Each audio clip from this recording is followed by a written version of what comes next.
let us quickly turn our Bibles to the book of Isaiah chapter 48 and let us read from verse 10 and 11. The Bible says in the book of Isaiah 48 verse 10 and 11, Behold, I have refined you, but not as silver. I have tested you in the furnace of affliction. For my own sake and for my own sake I will do it, for how should my name be profaned, and I will not give my glory to another.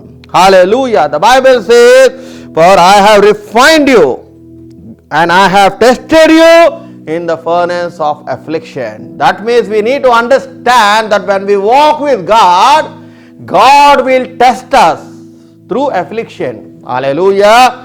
And out of the test comes a blessing. That's why for you to be blessed by God, you have to go through this test. And that's what the word of the Lord is saying clearly in Isaiah 48 verse 10 and 11, that I have tested you in the furnace of affliction. That means before, if you want to be blessed, you have to go through the test. And God will take you to a series of tests, hallelujah, before you can receive the blessing. Hallelujah. And that's very much important, my brother and sister in Christ. Let us turn our Bibles to the book of Psalm 105 and verse 19 onwards. Psalm 105 verse 19 onwards. Until the time Yes. that his word came to pass, the word of the Lord tested him.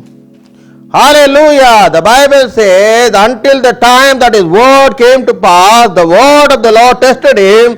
The king sent and released him, the ruler of people, let him go free. Until the time that the word of the Lord came and tested him. Who is this speaking about? He's speaking about Joseph. Unless the time comes, the Bible says that the word of the Lord tested who? Joseph, before he could be blessed. Hallelujah.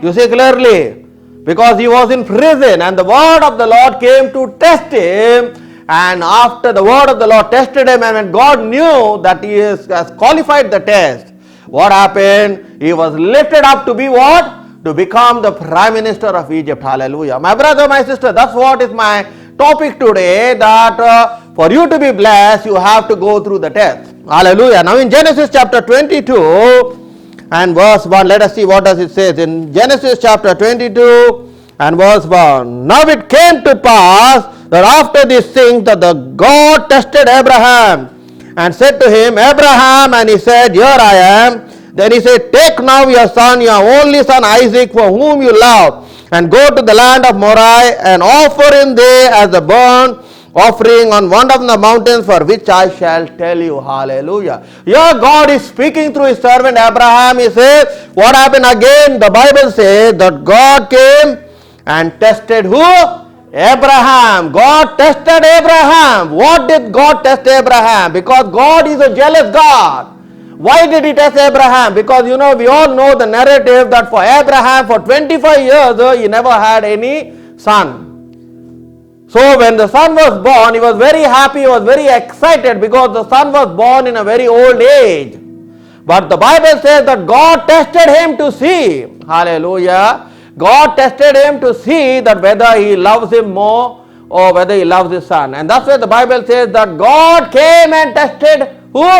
Abraham. But the Bible clearly says that what happened, that Abraham came out of the test. Hallelujah.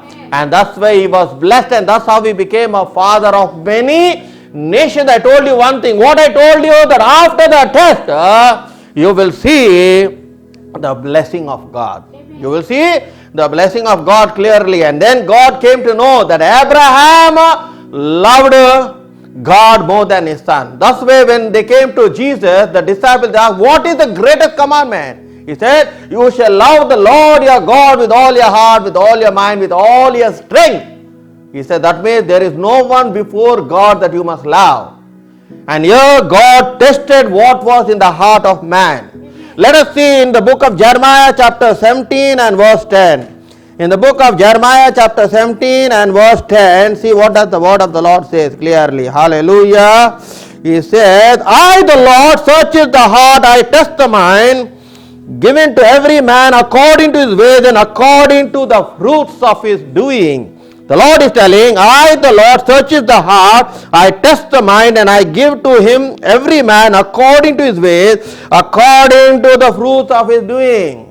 You see, he is the one who is testing you again. The Bible says that God is the one who tests your heart. That's why your heart needs to be right in the eyes of God, my brother and sister, because it's only God who looks into heart. That's why your intention and your motives for God must be from your heart. Whatever you do, do it unto the Lord. He says, when you finish that word, he says, I will give to every man according to his thing. What you do for God, that's what you receive. That's why there are certain people who are blessed, certain people they are not blessed. Why? Because what you give unto God, that is very much important. That's what happened even between two brothers. Who? One was Cain and one was Abel. Abel's heart was connected with God. So when he gave his sacrifice to God, he gave it 100%. He did not hide off what belonged to God. But whereas Cain, we see clearly what happened in Cain. He hid 50% off and gave 50%. And that's why what happened? His sacrifice was rejected by who? By God. Why? Because God says, I, the Lord, who test the mind and the heart and the fruit of his doing. Whatever you do, do it unto the Lord with all your heart. Hallelujah. You do it unto God. Do not be 50-50. God does not like that. That's what happened to Cain. Cain did not give 100% to what belonged to God. He was not able to sacrifice 100% to God, and that's why his offering was rejected, but whereas the offering of Abel was accepted in the eyes of God. Why? Because Jeremiah 17:10 says, I, the Lord, looks into the heart, and I test the mind, and I give according to his doing. And that's where when your heart is right in the eyes of God, because God knows your intention, God knows your motives, and God knows your heart. People do not know. That's what when even Samuel the prophet came to the house of Jesse. Jesse, what happened there? Samuel the prophet was looking at the sons of Jesse. They're looking at their height, looking at the physique. I can say clearly height and everything. But whereas God rebuked even the prophet Samuel, he said what he said in 1 Samuel 16 verse 7. He said, man look at the outward appearance, but I, the God who looks into the heart. Hallelujah. Why? Because David's heart was connected with God. Though David was not in a position to become a king, he was a shepherd. He was rejected, I can say in one way, by the family. He was not noticed. That's why I always say, even if you are not noticed by people, does not matter as long as you are noticed by God. You may be rejected by people, the people will reject you, but if you are accepted by God, because it's the end of the day, it is not people who can bless you, it's only God who can bless you. Why? And that's what the Bible says when Joseph went through the test, the word of the Lord tested him in the prison, and immediately God set him free and he became the prime minister. God tested Abraham before he could bless him fully. He tested and see whether this person will love me or whether he will love his son Isaac. And here we see that Abraham also passed the test. You see clearly. That's why for every person you will go through a test. And that's what happened even in the life of Job. Job's faith was also tested. By who? By God. Why? Because the devil said one thing to God. What he said? Because you have blessed him, you have given him everything. But God said one thing, you take away everything. You take away everything from Job, but still he will worship me. Hallelujah. That's what happened when you're going through trials, when you're going through tests, God is testing you at that moment. You see clearly. So when you are looking for light, there came darkness. That was how Job was going through. You see in Job chapter 30 verse 26, he says, I am looking for good, came evil. I am looking for light, came darkness.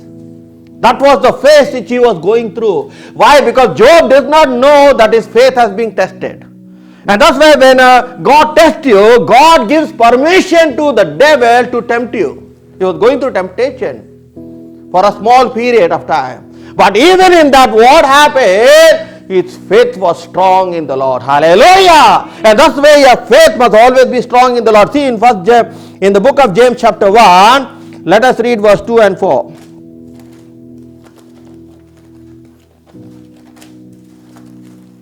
In James chapter 1, My brethren, yes, count it all joy when you fall into various trials, knowing that the testing of your faith produces patience. But let patience have its perfect work, that you may be perfect Hallelujah. That's what the Bible says clearly. What it says, count it all joy. What that when you're going through various trials, knowing that the testing of your faith produces patience. Your faith is being tested. You're going through trial. That's what is happening in the life of Job. And that's what he was able to say in Job 30 verse 26. For I look for good, came evil. I look for light, came darkness. Hallelujah. Why? Because his faith was being tested. Job did not know about that. He was going through trial. Everything went away in a single day. But his faith was strong in God. That's the way your faith will be tested before you can be blessed. Because after that, what we see in Job 42 verse 10, that when Job prayed for his friend, that God restored a double portion. Bible clearly says that. Why? Because his faith was tested. Here in 30th chapter, he's crying and he says, I'm looking for light. Came darkness. You know something? That's what happens sometimes, you clearly. That's why when God is taking a person through trials, you must never ever criticize that person, because we do not know what he is going through in life. Hallelujah. And that's what clearly in the book of Micah chapter 7 verse 8 it clearly says, do not rejoice over me, my enemy. You see clearly. Let us see what he says in Micah chapter 7 verse 8. He says clearly. He says, do not rejoice over me, my enemies. When I fall, I will rise. When I will sit in darkness, the Lord shall be a light unto me. Do not rejoice because I am going through trial. Do not rejoice because I have lost everything in life. Because my faith is being tested. My faith is being tested. Do not rejoice because I lost everything. Because in a single night, God can restore back to my position. Amen. That's what happened, you clearly. They were making a mockery over Joseph. Potiphar was enjoying Potiphar's wife. You see how he threw him into prison. But in a single night, God turned it around and made him the prime minister, where Potiphar and his wife had to bow before Joseph. You see, they were rejoicing. That's what even the devil thought. By crucifying Jesus on the cross, he thought that he has won the battle and that he is the boss. But he did not know what happened, that Jesus on the third day, he will rise from the dead and say that all power in heaven, in earth and under the earth has been given to me by my Father. But whereas the devil thought, oh, I have got my man, I have crucified on the cross. Hallelujah. Why? Because the devil does not have revelation. Amen. The devil does not have revelation. He knows your past, he knows your present, but he does not know your future, because your future is in the hands of God. Amen. You see clearly. Amen. And here clearly in the book of Micah says, do not rejoice over me, enemy. Hallelujah. And then what he says in verse 10, then she who is my enemy will see, and shame will cover her. For who said to me, where is the Lord your God? My eyes will see her. Now she will be trampled down like mud in the streets. Hallelujah. That's why God will lift you up before your enemies. That's what the psalmist was able to say in Psalm 23. For he arranged a table before me in the presence of my enemies. Hallelujah. My brother and sister in Christ, because your faith will be tested. I told you many times, God will test your faith.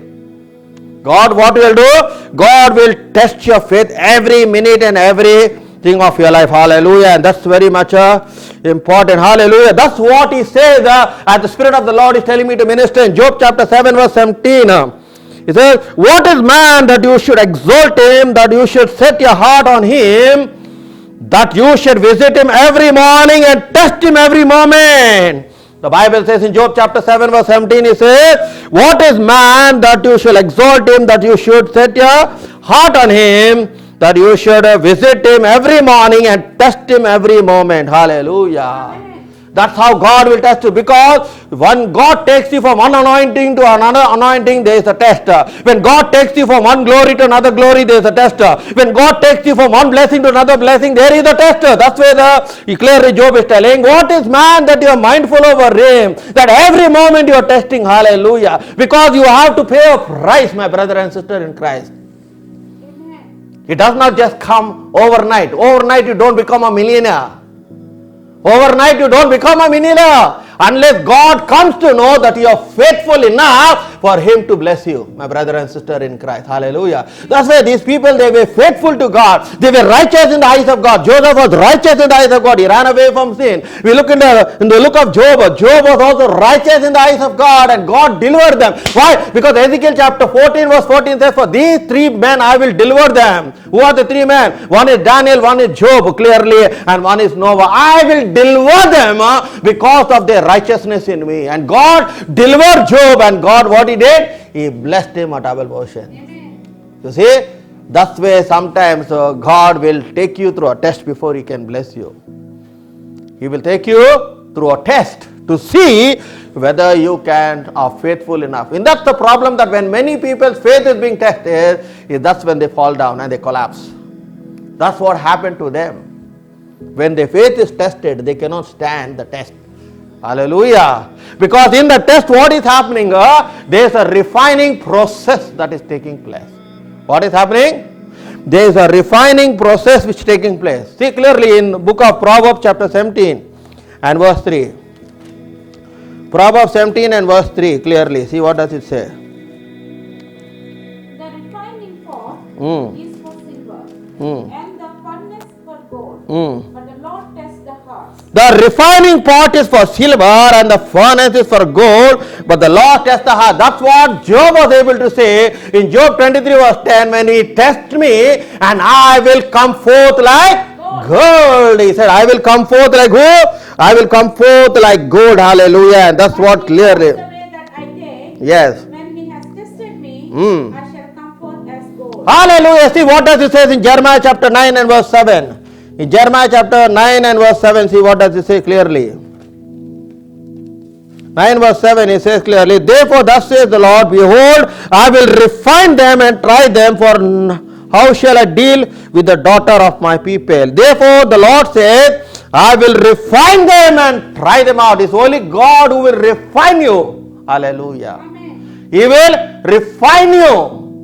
So that's what Job was able to say in Job 23:10. When he tests me and he refines me, and I will come forth like gold. I will be pure. Hallelujah. Because he is the one who is a refiner. He is the one who will take you into the process of refining. Because whatever qualities or whatever attributes which the Lord does not like in you, he has to remove all the dross. That's why he is the one who will refine you. Hallelujah. He will refine you and make you pure and holy in his sight. Hallelujah. Before he can use you, you have to go through the refining process, whether you like it or you do not like it. As a believer, if you want to be blessed by God, hallelujah. And that's why clearly you see here the Bible is clearly said that he is the one who will refine the people of God. Hallelujah. And that's where you have to go through a test. You see clearly. And when you are test, what is saying clearly in the book of things? That you must be patient. The problem with many people, they are not patient when they are going through the test. You see clearly, that's what's happening with many people. Because your faith will be tested. And that's why sometimes many people, they have faith as a mustard seed, and sometimes they have faith as a mountain. You see clearly. And that's what it is. Your faith determines your blessing. Your faith in the Lord determines your blessing. And that's where you will be taken through this test to see whether you are faithful enough to handle the blessing of God. For you to be blessed, what will happen? Clearly, the Bible clearly says that you will go through this test. Amen. Without testing, I have not seen any person being blessed. God will take you through that. Hallelujah. And that's what it is clearly. And that's where it also says that we need to test the Spirit. Hallelujah. In 1 John chapter 4 verse 1, let us see what does it say. In 1 John chapter 4 verse 1. First letter of John 4 verse 1. He says, beloved, do not believe every spirit, but test the spirit whether they are of God, because many false prophets has gone out into the world. What is telling you clearly is warning the church. Who? The apostle John is writing to the church. He says, beloved, do not believe in every spirit, but test the spirit whether it is from God, because many false prophets have gone into the world. Hallelujah. By this you will know the Spirit of God. Every spirit that confesses that Jesus Christ has come in the flesh is of God. Hallelujah. And every spirit that does not confess that Jesus Christ has come into the flesh is not of God. And this is the spirit of Antichrist, which you have heard was coming and is now already in the world. The spirit of Antichrist is already working in the world. So what is warning the church by telling, test the spirit. Amen. First what we learned, that God tests a person. But now Paul is telling you have to test the spirit of what it is. Why? Because many false prophets have already come and they are doing signs, wonders and miracles. And people get carried away. That's why he is warning the church, especially in the last day. The greatest weapon of the devil is deception. Deception is what is changing the truth into a lie and making the lie look to be a truth. That is called deception. That is the work of the devil, and many people are being deceived. And that's why he is warning. And how can you know that? Is through the gift of discernment you will know. Hallelujah. Don't just get carried away by what you see on the television, because you do not know. That's why you must ask God whether this is from God or whether this is from the devil. I'm telling you clearly, Bible says that. And thus way do not be deceived. So God, what is saying? So John is telling here that we need to test the spirit, whether it is from God or whether it is from the devil, because false prophets and the spirit of Antichrist is already in the world working. Where? In the church. And that because of that many people get deceived. Oh, this is from God, this is the power of God, this is this, all this. You see clearly, it is not the power of God. And that's why he is warning us once again. That's why he said, test the spirit. Hallelujah. And it also says that we can test God. Amen. You know, do you know that we can test God? Amen. Do you know that we can test God? Amen. God is telling you can test me. In the book of Malachi chapter 3 verse 10. In Malachi chapter 3 verse 10.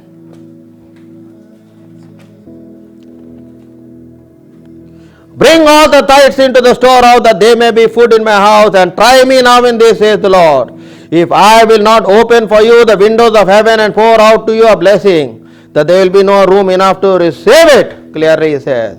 In one version he says try, in another version he says test. The word try or test in different versions it says that will I not open the windows and I will pour out my blessing upon you. He said, test me in this area to see if I will not open the windows of heaven and I will pour out my blessing. Hallelujah. You see clearly, God is putting a challenge to us. He says that you test me in this area, that what belongs to me, if you give it to me, I will open the windows of heaven and I will bless you. And that's what happened even to Jesus. When they brought a coin, he asked, whose inscription does this belong to? On one side it was Caesar, on one side is what he says, give what belongs to Caesar and give what belongs to God. So God is telling us clearly here. What is telling us? That try me or test me. In other version it says, test me in this area if I will not open the windows and I will bless my people. There is not a person on this planet earth that who said that I have given to God as what the command of God is and that I am not being blessed. God is a faithful God. Hallelujah. So he is telling clearly because it belongs to him. I'll tell you three things that God will never share. One is his glory, one is his judgment seat, and one is the tithes and offering. It belongs to God because it is a command given by God in obedience, which exercises the faith of your blessing. Many people, they are not blessed. Why? Because they don't want to give to God. But the word of God says, test me in this area. You give it to me if I will not give, and I will open the windows of heaven and I will pour out the blessing upon you. That's why many people, they are lack their blessing. Why? Is because they don't give to God what belongs to God. Amen. And that's very much important, my brother and sister in Christ. And thus way, we must examine ourselves that when we give to God, we need to give to Him to see the hand of God. I'm telling you, in my walk with God, that I have never lacked anything. It's because one thing I learned to give to God. Hallelujah. God was faithful till today. I give. Why? Because I believe in what the command of God says, not what the pastor says. What the Bible says is important.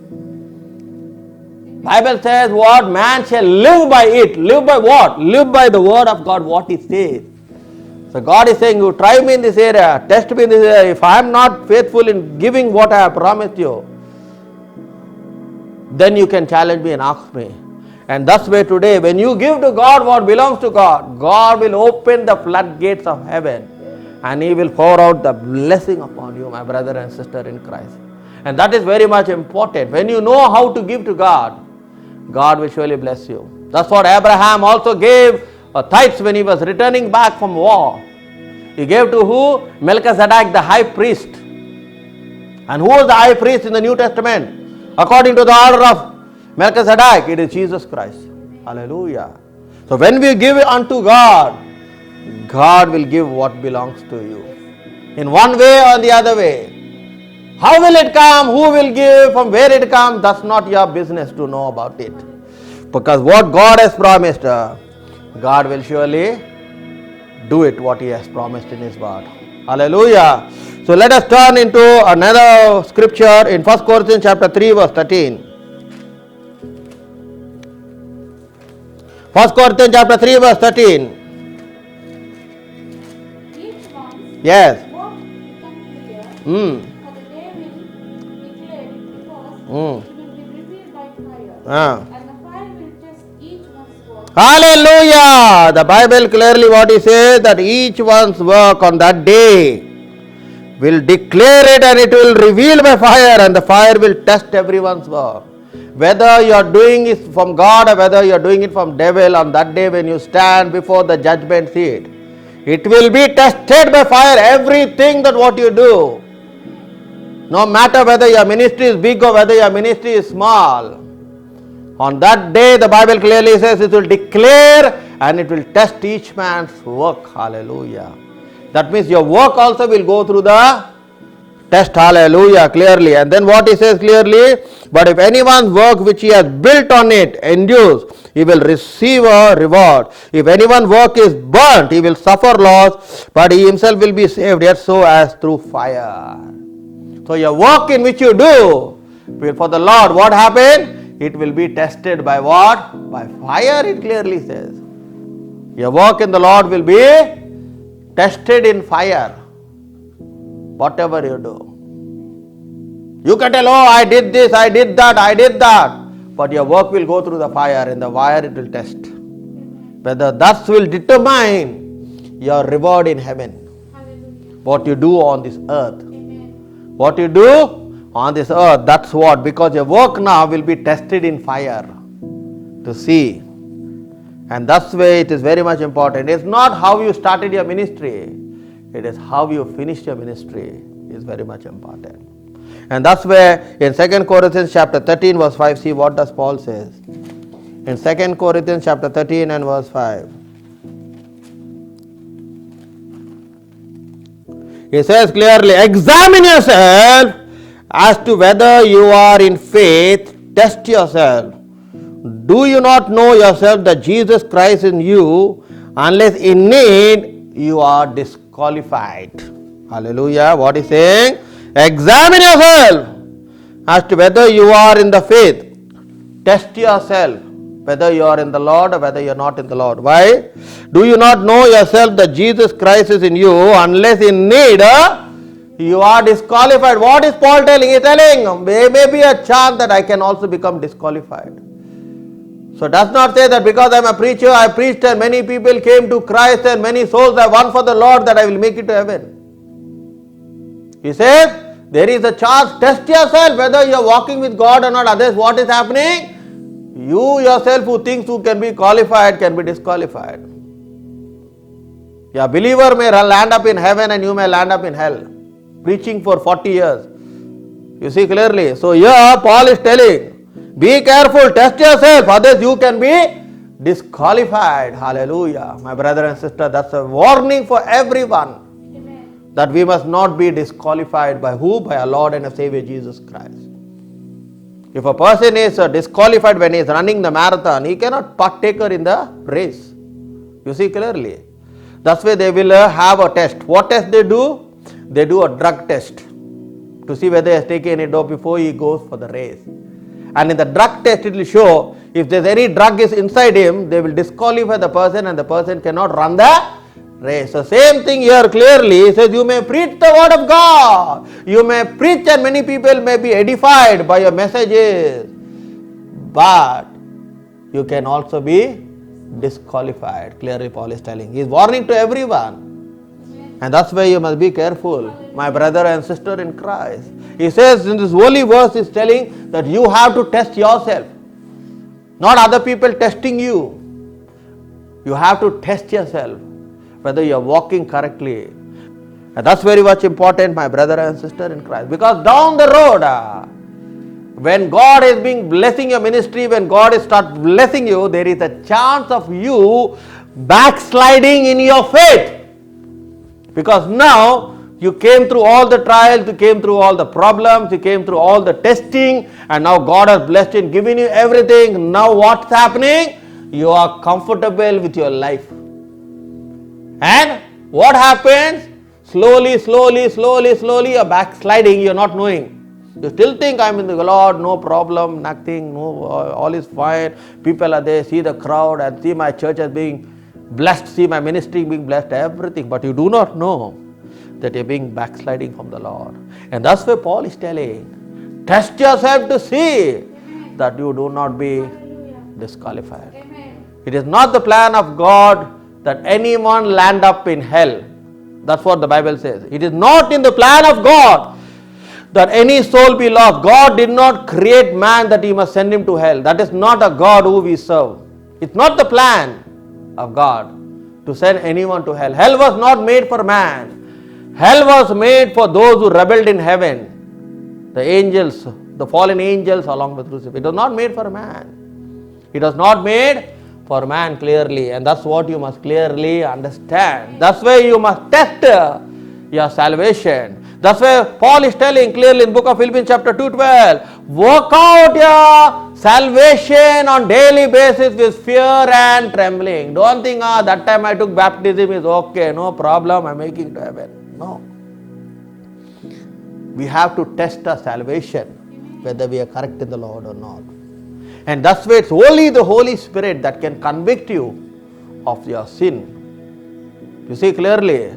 Because you may think, I'm too righteous, I'm going to church, I'm giving my offering, I'm giving my tithe, I'm singing in the choir, I'm doing all the things which I have to do in the church. But finally when you die, you don't make it to heaven. And down the road you see what is exactly. That's why Paul is telling, work out your own salvation with fear and trembling. And whatever you do, do it unto the Lord, not unto man. Do not do certain things that will please people and say that you need to be praised. No. Whatever you do, do it unto the Lord with all your heart. Why? Because the Bible says, I the Lord, in Jeremiah 17:10 he says, I the Lord who tests the mind and the heart, and I will give everyone according to his doings. And that's what I always believe in, man. That's always I say. God knows the intention. God knows your motives. God knows your heart, that whatever you do, people may criticize you, people may make fun of you, people may insult you, people may reject you, does not matter if your heart is connected, because it's only God who knows your heart. It's only God who knows your heart. Then the Bible is saying, He took them to the test and they were able to stand in the test. And today, if you are able to stand in the test, you will receive your blessing from the Lord.